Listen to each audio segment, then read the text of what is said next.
অনুরাগের ছোঁয়ার আজকের পর্বে রুডিকে নির্দোষ ভেবে সূর্য দীপাসহ বাড়ির সকলেই রুডিকে মেনে নেয়। আর রুডি মনে মনে প্ল্যান করতে থাকে, তোমরা আমার পরিবারকে শেষ করে দিয়েছ, আর আমাকে বিশ্বাস করে তোমরা আবারও একটা কত বড় ভুল করলে সেটাই জানো না। আমি তো এই সব কিছুর প্রতিশোধ নিব।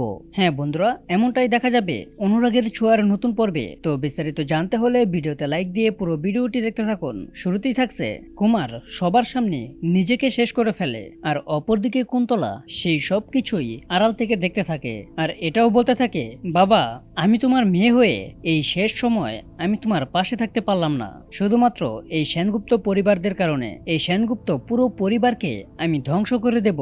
আমি তো তোমাকে কথা দিলাম বাবা, তোমার মৃত্যুর বদলা আমি নেবই। তোমার রক্তের সঙ্গে আমার এই রক্ত মিশিয়ে দিলাম। সেনগুপ্ত বাড়ির সমস্ত রক্তের সম্পর্ক আমি ছিন্ন বিচ্ছিন্ন করে দেব। আর অপরদিকে সোনা তো রুডিকে বাড়িতে নিয়ে আসে। রুডিকে নিয়ে বাড়ির সবাই অনেক মাতামাতিও করতে থাকে। রুডি তখন এটাও বলতে থাকে, সোনা তুমি আমাকে কেন এই বাড়িতে নিয়ে এলে? আমি তো তোমার যোগ্য নই সোনা, আমি তো তোমার সঙ্গে অনেক খারাপ ব্যবহার করেছি। সোনা তখন বলে, তুমি সবকিছুই ভুলে যাও, আমরা আবার নতুন করেই সবকিছু শুরু করব। আর ঠিক ওই সময় সূর্য সেখানে আসে। কাকেয়া তখন বলতে থাকে, দেখেছে সূর্য ছেলেটা কতটা ভেঙে পড়েছে। এখানে তো রুডির কোনো দোষ নেই, তার পরিবার তো তাকে ভুল পথে অগ্রসর করেছে। উর্মি তখন বলতে থাকে, রুডি তুমি একটু আরাম করতে থাকো, আমি তোমার জন্য কিছু খাবার নিয়ে আসি। রুডি তখন বলতে থাকে, না না কাকিয়া, আমি তো কোনো কিছুই খাবো না, আমার এই মুখটাও আমি এই বাড়ির কাউকে দেখাতে চাই না। শোনা, তোমাকে তো আমি মুক্তি দিতে চাই, আমার তো বেঁচে থাকার আর কোনো ইচ্ছা নেই।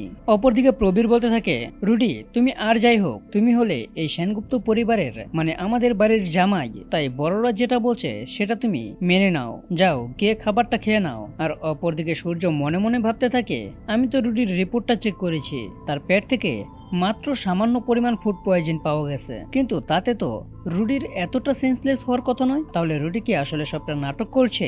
আমি তো এখন কাউকেই কিছু বলতে পারবো না, বিশেষ করে সোনাকে তো আমি কিছু বলবোই না। আর যদি বলি তাহলে সোনা আমাকে আরো ভুল বুঝবে। এমনিতেই তার মনের অবস্থাটাও ভালো নেই, এখন এই মুহূর্তে রুডিকে মেনে নেওয়া ছাড়া আমার আর কোনো উপায় নেই। প্রবীর তখন বলতে থাকে, সূর্য তুই কি ভাবছিস? রুডিকে তো কিছু বল, রুডি তো নিজের ভুলটা বুঝতে পেরেছে। সূর্য তখন বলতে থাকে, হ্যাঁ বাবা। আর রুডি তুমি গিয়ে খাবারটা খেয়ে নাও, না খেলে তুমি সুস্থ হবে কিভাবে? অপরদিকে সোনা বলতে থাকে, বাবা মা কোথায় গেছে? কাকেও তখন বলতে থাকে, আসলেই তো সূর্য, দীপাকে তো এই বাড়িতে দেখতে পাচ্ছি না, দীপা কোথায় গেছে? দীপার রূপা কোথায় চলে গেল আবার? আর ঠিক ওই সময় দীপা ও রূপা বাড়িতে চলে আসে। দীপা তখন এসেই বলতে থাকে, সোনা মা তোর কি হয়েছে, কেন আমাকে ডাকছিস তুই? সোনা তখন বলে, মা তোমরা কোথায় গিয়েছিলে? দীপা তখন বলতে থাকে, কুমার মারা গেছে, সে সাজার হাত থেকে বাঁচার জন্য নিজেকে শেষ করে ফেলেছে, কুমার তো আর এই পৃথিবীতেই নেই। আর এটা শুনেই রুডি কান্না শুরু করে দেয়, আর এটা বলতে থাকে, দাদু তুমি আমাকে ক্ষমা করে দিও, তুমি চলে যাওয়াতে আমার কষ্ট ঠিকই হচ্ছে, কিন্তু তোমরা তো ঠিক ছিলে না, তোমরা তো আমার হাত দিয়ে অনেক পাপ করিয়েছো, মামুনি পারলে তুমি আমাকে ক্ষমা করে দিও। এটা বলেই রুডি দীপার পায়ে পড়ে যায়। সোনা তখন রুডিকে বলে, রুডি তুমি একটু শান্ত হও। আর মা, রুডি যে ঠিকানা দিয়েছে সেই ঠিকানায় কি কুমারকে পাওয়া গিয়েছে?